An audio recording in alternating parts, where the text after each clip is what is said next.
예, 감사합니다. 우리 시편 34편 말씀 같이 읽도록 하겠습니다. 시편 34편 말씀입니다. 자, 같이 읽습니다. 시작. 내가 여호와를 항상 송축하며 내 입술로 항상 주를 찬양하리이다. 내 영혼이 여호와를 자랑하리니 공고한 자들이 이를 듣고 기뻐하리로다. 나와 함께 여호와를 광대하시다 하며 함께 그의 이름을 높이세. 내가 여호와께 간구하며 내게 응답하시고 내 모든 두려움에서 나를 건지셨도다. 그들이 주를 앙망하고 광채를 내었으니 그들의 얼굴은 부끄럽지 아니하리로다. 이 공고한 자가 부르짖음에 여호와께서 들으시고 그의 모든 환난에서 구원하셨도다. 여호와의 천사가 주를 경외하는 자를 둘러 진치고 그들을 건지시는도다. 너희는 여호와의 선하심을 맛보아 알지어다. 그에게 피하는 자는 복이 있도다. 너희 성도들아 여호와를 경외하라. 그를 경외하는 자에게는 부족함이 없도다. 젊은 사자는 굽힙하여 줄일지라도 여호와를 찾는 자는 모든 좋은 곳에 부족함이 없으리로다. 너희 자녀들아 와서 내 말을 들으라. 내가 여호와를 경외하는 법을 너에게 가르치리로다.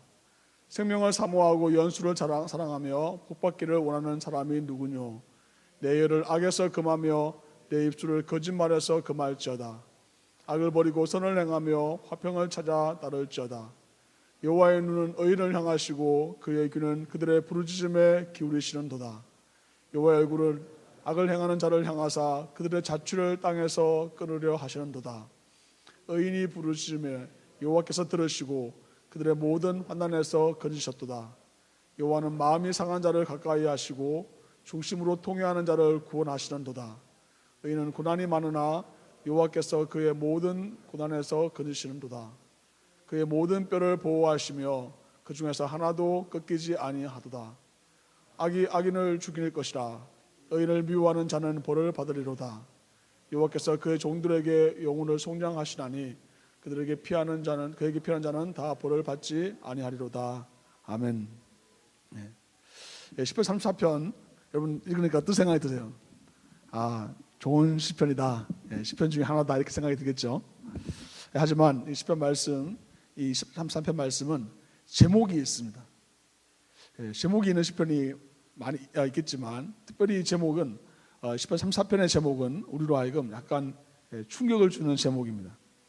시편 34편 우리 읽지 않았지만 제목을 제가 말씀을 드리면요, 다윗이 아비멜렉 앞에서 미친 채 하다가 쫓겨나서 지은 시. 다시 읽어드립니다. 다윗이 아비멜렉 앞에서 미친 채 하다가 쫓겨나서 지은 시. 여러분 정말 읽었던 시편의 그 느낌, 시편에 감사하고 찬양하고 지혜롭게 살아가는 모습들에 대한 시편처럼 느껴지는 그 시편과 이 제목이 어떻게 생각하세요? 부합이 되는 것처럼 느껴지세요? 아니면 좀 전혀 상관이 없는 것 같은데 느낌이 드세요?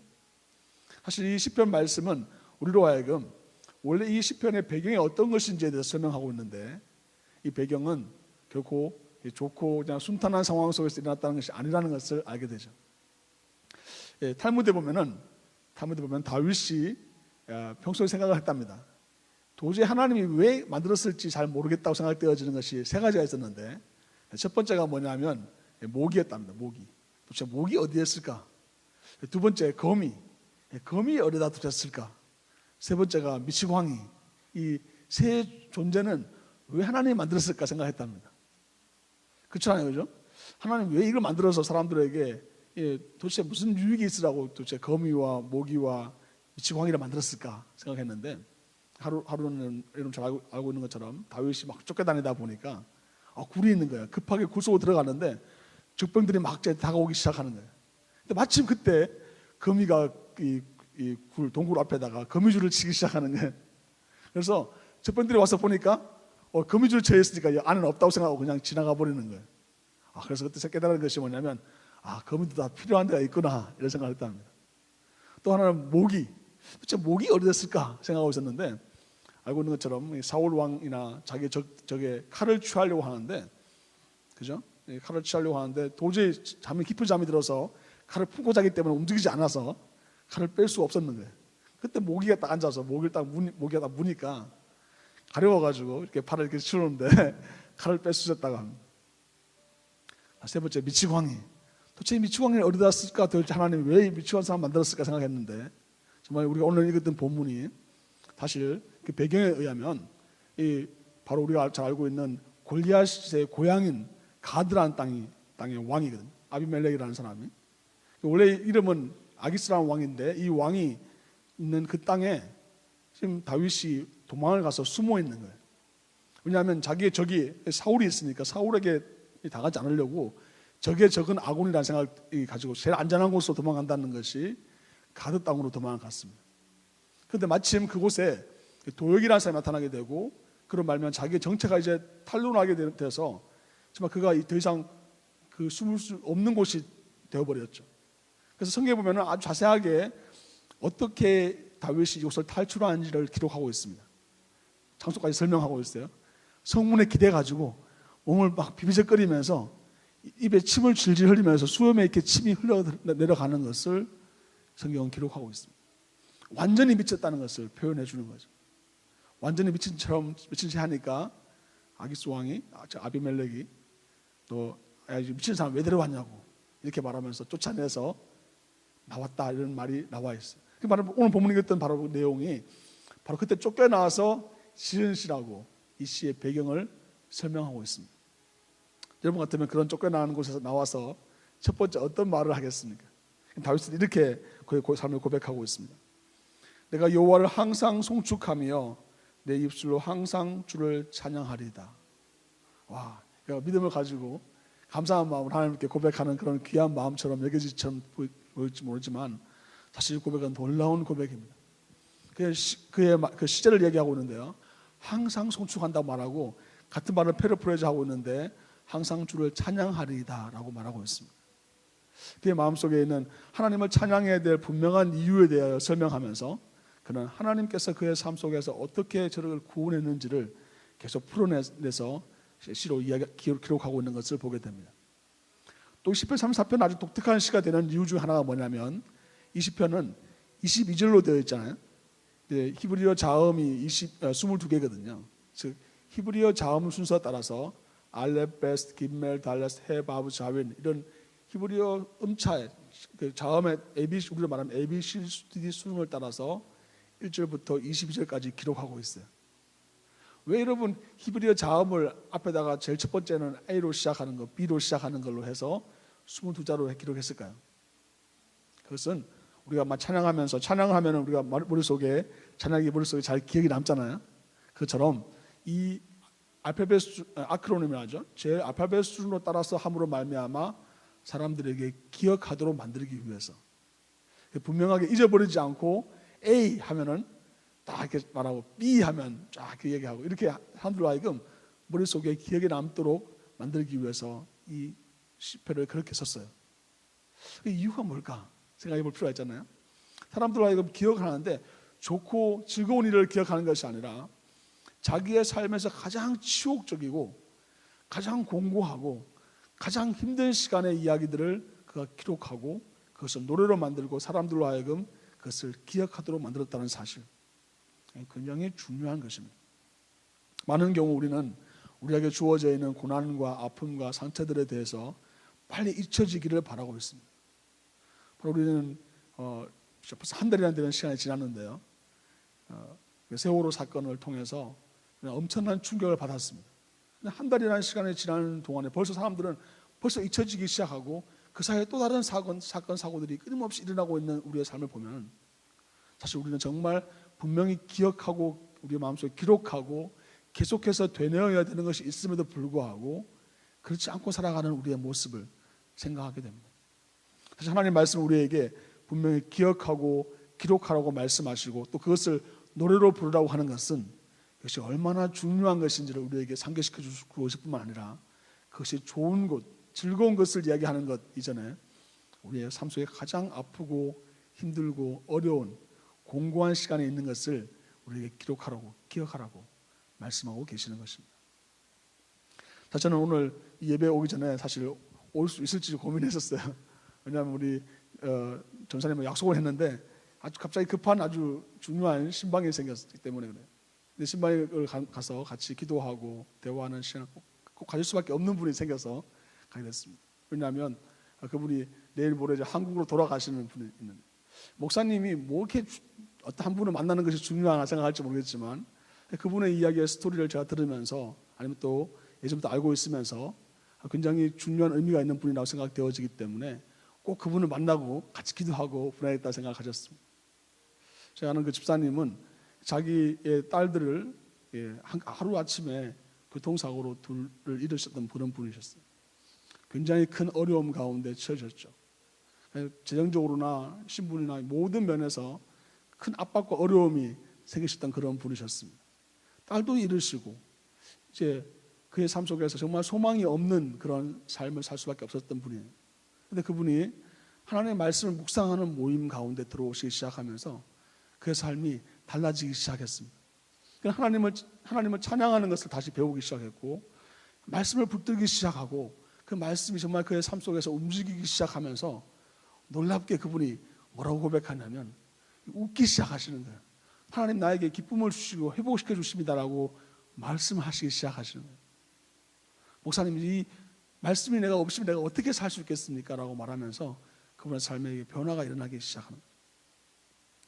아까 모임에 참석해서 저하고 대화를 같이 있던 분하고 대화를 하는데 그 팀장 하셨던 분이 기도를 하시는데 이렇게 기도를 하시더라고요. 하나님, 지금 세월호로 인해서 한국이 너무나 많이 힘들고 어려운 상황에 있는데 우리 집사님을 한국으로 보냅니다. 한국으로 파송합니다. 이 집사님이 그 세월호에서 희생당하고 죽은 부모님들을 위로하는 데 쓰임받게 해주십시오. 정말 가슴이 정말 너무나 뛰더라고요. 정말 우리가 지금 생각에는 그분이 한국으로 돌아가는 과정, 또 쉽지 않은 결정을 해야 되고 또 이미 남편은 가 계시고 혼자 가야 되는 그런 상황들, 어떻게 설명할 수 없는 그런 무거움이 그의 마음속에 있을 것 같았는데 그분 또한 그렇게 말씀하시더라고요. 제가 가면 목사님 거기 가서 큐티 나눔 방을 만들 거고요. 거기 가면 제가 다른 사람들을 말씀으로 섬기는 일에 지금까지 내가 4, 5년 동안 훈련 받았으니까 14년 시간을 지나는 동안에 4, 5년 동안 말씀 묵상하는 것을 훈련 받았으니까 이제 가서 제가 하나님 말씀을 나누는 그런 모임을 꼭 만들겠습니다. 또 제가 그 사람들을 가서 위로하겠습니다. 그렇지 않습니까, 여러분?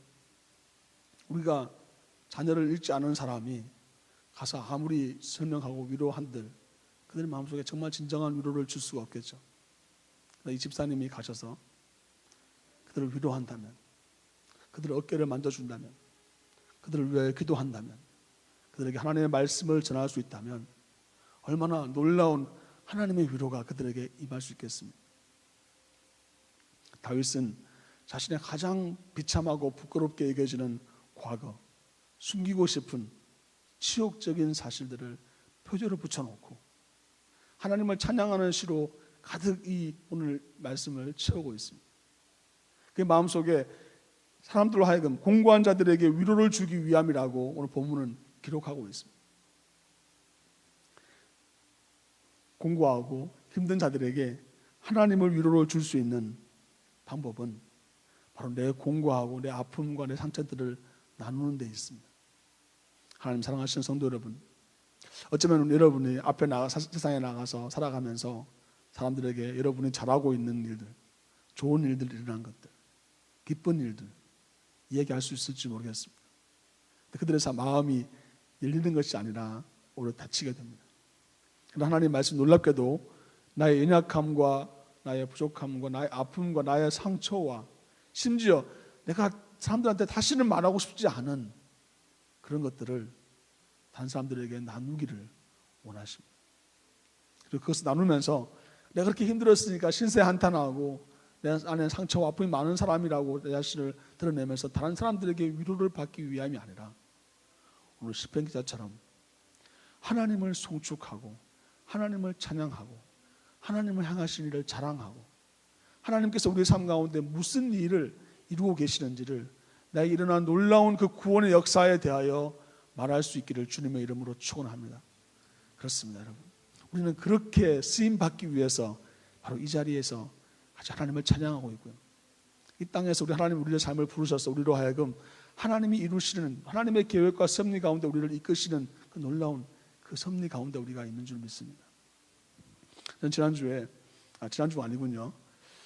어제군요. 어제 주일날 예배를 마치고 예배 끝나고 나면 좀 참 편안한 마음으로 쉬는 게 아니라 마더스데이인데 마더스데이 기념처럼 돼버렸는데요. 꽃을 하나 사들고 저희 장모님을 뵈러 왔었습니다. 메릴랜드에 제 처갓집이 있는데요. 메릴랜드에 가서 장모님한테 꽃을 전해드렸더니 너무 좋아하시더라고요. 근데 사실은 원래 그 계획은 뭐냐면 원래 목적은 뭐였냐면 제 장모님이 이사를 하셨어요. 그래서 짐을 다 정리하셨는데 도저히 정리가 안 되는 아끼고 좋아하시는 부분들이 있는 거예요. 그것도 있고 버리기 좀 아깝고 그렇다고 해서 팔기도 조금 뭐한 그런 물건들이 많이 있는 거예요. 그래서 좀 가져가라고 그러시는 거예요. 연락을 받았어요. 그래가지고 그거를 가져가는 겸 또 장모님한테 인사도 드리고 갈 겸 해서 갔었어요. 좋았는데 잘 자고 아침에 일어나서 트럭을 빌려 딱 갔는데 트럭을 예약했던 트럭이 10피트짜리 트럭이었어요. 조그만 트럭, 운전하기 편한 그런 트럭을 짐 많지 않으니까 예약했는데 1시간 반을 기다려도 이 차가 안 들어오는 거예요. 차가 안 들어오고 있다고 그러면서 도저히 시간 안 되고 어쩔 수 없으니까 앞에 있는 트럭을 가져가라고 딱 그러더라고요. 그래서 딱 보니까 22피트짜리 엄청 큰 트럭을 가지고 저한테 가져가라는 거예요. 가져가든지 안 그러면 여기서 캔슬하든지 제가 어떻게 해야 되겠어요? 이미 저 혼자 남겨져 있는 상황이기 때문에 22피트짜리 큰 트럭을 제가 몰고 몇 번이 인도를 넘어가면서 이렇게 왔더니 다 입을 다 벌리고 놀라더라고요. 나중에 안 사시려는데 트럭 운전하시는 분이 알려주시더라고요. 그 다음날 신방 갔다가 말씀하시는 걸 트럭이 사람들이 이렇게 과속하면 위험하니까 속도를 아무리 밟아도 60마일 이상 안 넘어가도록 만들어놨답니다. 그 안에를 조정해놨답니다. 저는 그것도 모르고 이게 계속 밟았는데 안 되는 거예요. 얼마나 세게 밟았는지 쪽 허리가 다 아픈 거예요. 나중에 요령이 생겨가지고 어느 정도로 더 밟았냐면 발을 확 밟고 왼발을 그 위에 발 위에 올려요. 이렇게 같이 밟아주면 이게 덜 힘드니까 정말 끝까지 밟았는데도 차가 65마일 이상 안 나가는 거예요. 내리막길에도 65마일 이상 안 나가는 거예요. 그래서 6시간 반 만에 이제 메릴랜드에서 차를 가지고 올라왔습니다. 차를 가지고 올라오는데 처음에는 뭐 이런저런 생각도 이런 생각 있다가 이제 좀 시간 더 지나니까 문제는 뭐 아시겠지만 그 차의 소음이 엄청나고요. 차가 좀 굉장히 오래돼가지고 막 너무 많이 움직이고 뭐 이렇게 제대로 되는 게 하나도 없는 거예요. 창문도 이렇게 올려야 되고 하니까 빠져버리더라고요 이게 금방. 그래서 굉장히 오래되고 좀 좋지 않은 상태에 있는 차를 가지고 올라오는데 뭐 당연히 라디오도 안 되고 뭐 카세트 테이프 들어가는 게 있더라고요. 그래서 그것도 쓸 수도 없고. 그러니까 6시간 반 동안 올라오는 동안에 정말 어쩌면은 그냥 좀 불편하고 그냥 뭐 이런저런 생각만 하다가 올라와야 되는, 그렇다고 뭐 책을 볼 수가 있는 것도 아니고 이 상태가 차가 너무 하니까 뭘 할 수 있는 게 아무도 없더라고요. 그래서 올라오는 중에 갑자기 이제 하나님 저한테 그런 마음을 주셔서 찬양을 하면서 이제 올라오기 시작했습니다. 찬양하는데 정말 하나님 저한테 그런 마음을 주시는 거예요. 내가 정말 이제는 어떤 좋은 음악적인, 그러니까 맞아요. 제 차를 운전할 때는 찬양을 누르면 그냥 찬양이 알아서 다 나오잖아요. 수동적으로 찬양할 수 있잖아요. 그리고 또 가만히 있어도 좋은 음악을 들으면서 좋은 찬양이 하고 있지 생각하고 있었는데, 근데 그 트럭을 타고 올라오면서 제 마음속에 하나님께서 내 찬양을 원하신다는 것을, 그냥 어떤 수동적이고 피동적인 상태에서의 찬양을 원하시는 것이 아니라 오늘 다윗처럼 말이죠. 내 안에서, 내 영에서 이 터져 나오는 정말 오늘 찬양했던 것처럼 진실된 고백, 그 사람들, 다른 사람들을 의식하거나 다른 사람들의 생각과 다른 사람들과 함께 하는 게 아니라 나 혼자 하나님께 예배 드려지는 하나님의 임재 가운데 내가 온전히 들어갈 수 있는 그런 찬양을, 나의 영혼의 고백을 하나님이 원하신다는 것을 느꼈습니다. 찬양에 집중이 되더라고요. 근데 하나님이 찬양을 끊임없이 저한테 들려주시고 말씀해 주시는 것을 느꼈습니다. 하나님 사랑하시는 성도 여러분, 우리의 삶 가운데 하나님께서는 찬양 받으시기에 합당하신 분이시고 우리는 하나님을 찬양해야 될 분명한 이유가 있습니다. 여러 가지 이유가 있겠죠. 하나님 우리를 창조하셨고 우리를 구원하셨고 우리를 보호하시고 또 우리에게 은혜를 주시고 오늘 본문에서처럼 하나님께서 천사를 보내셔서 우리를 둘러쳐 주신다고 되어 있고, 하나님의 선하시기 때문에 하나님의 성품과 하나님이 행하신 일들에 대하여 우리는 하나님을 찬양해야 될 분명한 이유가 있습니다.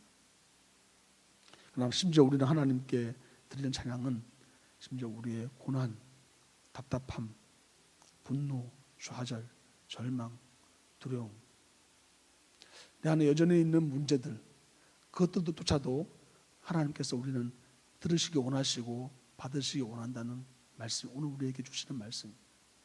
또한 이 말씀을 심지어 하나님께서 우리에게 알려주시기를 공고한 자들, 또 마음이 상한 자들을 하나님께서 가까이 하신다고 우리에게 설명하고 있습니다.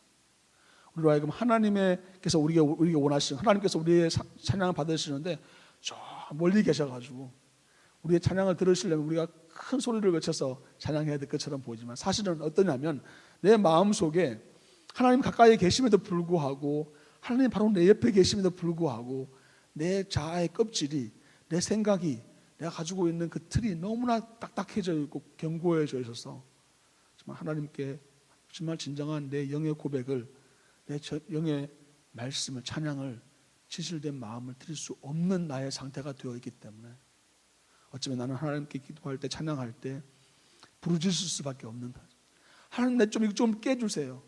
내가 정말 이제 내 어떤 가식과 내가 가지고 있는 생각과 내가 가지고 있는 그 틀을 좀 깨트려 보려고, 정말 내가 하나님의 임재 가운데 하나님을 정말 진정으로 그 어떤 것들도 배제된 상태에서 오직 하나님만 깊이 경험하기를 원합니다. 하나님을 만나기 원합니다. 하나님을 내가 맛보기를 원합니다. 하나님의 그 선하심을 내가 온전히 경험하기 원합니다.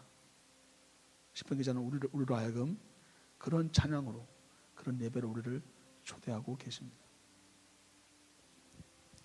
저는 기대하기로 우리 화요 모임이 그런 놀라운 찬양을 드릴 수 있는, 우리 다 같이 찬양 드리지만 한 분 한 분 그렇게 하나님을 경험할 수 있는, 그런 하나님의 선하심을 맛보아하는 그런 찬양 화요 모임이 될 수 있기를 바랍니다.